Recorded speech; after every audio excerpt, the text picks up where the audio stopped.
یہاں اس کے بعد پھر اللہ کا نام لینا جرم ہو گیا. اللہ کا نام لینا جرم.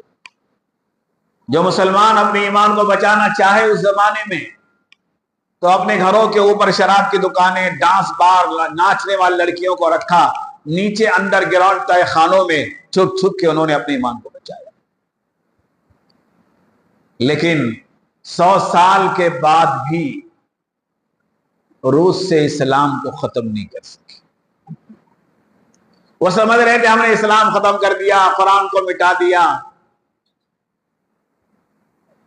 اللہ تعالیٰ نے اس زمانے میں دعوت و تبلیغ کی محنت جاری کی، اور ہمارا ایک ملک ہے پڑوس کا جہاں کے علماء اٹھے اور روس سے ٹکر لی اور روس کو ٹکڑے ٹکڑے کر کے کئی علاقوں میں بانٹ دیا 100 سال کے بعد.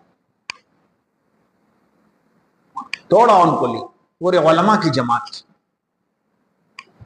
اور ابتدائی زمانے میں جب پہلی جماعت روس کے علاقوں میں پہنچی ہے، عجیب اس کی کارگزاریاں حضرت شیخ زکریا رحمۃ اللہ نے لکھی ہے. آج روس میں 7 ملک اسلامی ملک ہیں، ہر مسجد آباد ہے.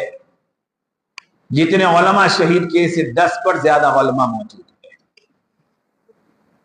وہ وفد ہمارے ملک میں بھی آیا تھا. یہ ملک ہندوستان میں بھی یہ کرو. 1857 میں انہیں تجربہ کیا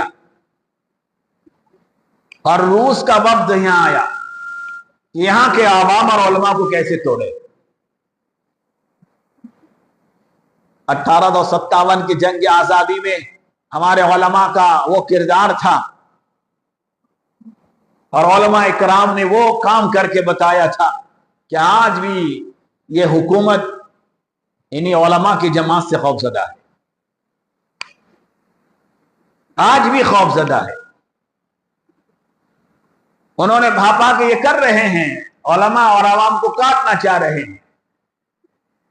فوراً دینی مدارس کی بنیاد ڈالی، دارالعلوم دیوبند کی بنیاد ڈالی، نہضت العلماء کی بنیاد ڈالی، مظاہر کی بنیاد ڈالی، گجرات کی مدارس کی بنیادیں پڑتی ہی چلی.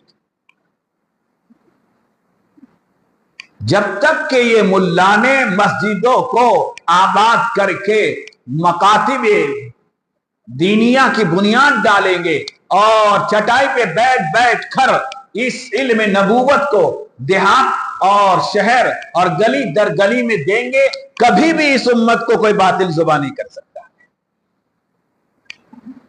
صرف آپس میں وہ جو ہے مجتمع رہے، ان کا آپس کا جوڑ رہے. حضرت ہمارے مدنی رحمت اللہ علیہ، حسین مدنی رحمت اللہ علیہ، یہی وجہ تھے تو ملک ہند چھوڑ کے ہجرت کی تھی نا. ہندوستان کو چھوڑا غدر کی لڑائی میں، ہجرت کی حاجی امداد اللہ مہاجر مکی نے، مولانا حسین مدنی رحمت اللہ علیہ نے، مولانا خلیل احمد سہارنپوری رحمت اللہ علیہ نے مدینے کی ہجرت کی. اور وارن جب آئے، مدینے میں وارن پہنچ گیا تھا مولانا حسین مدنی رحمت اللہ علیہ کا. یہ ان کو مدینے سے اٹھاؤ، گرفتار کرو، ہندوستان لا پھانسی دینا ہے ان کو. تو آخری تار جب وارنٹ آیا ہے تو آپ مسجد نبوی میں درس بخاری 18 سال تک مولانا حسین مدنی رحمت اللہ علیہ نے دی ہے، روضے رسول کے سامنے 18 سال تک. اور جب یہ تار آیا ہے اور مدینہ چھوڑنے کا وقت آ گیا تو روضے رسول کے سامنے کھڑے ہو کے رو رہے ہیں کہ اب یہ میرے نبی کا روضہ مجھ سے چھوٹنے والا ہے. لیکن روضے رسول کے پاس کھڑے ہو کے دعائیں مانگنے لگے. حدیث میں آتا ہے روضے رسول پر جو دعا مانگے قبول ہوتی. تو آپ نے دعا مانگی، اپنے ملک ہندوستان میں پھانسی انگریز دینے والا ہے تو اللہ کے سامنے کیسے آبزاری کی رسول اللہ کے توسل سے، اور آپ کے مزار قرآنوار کو دیکھ کے رو کے رہے. اور پھر کہا رسول اللہ کے مزار کو دیکھ کر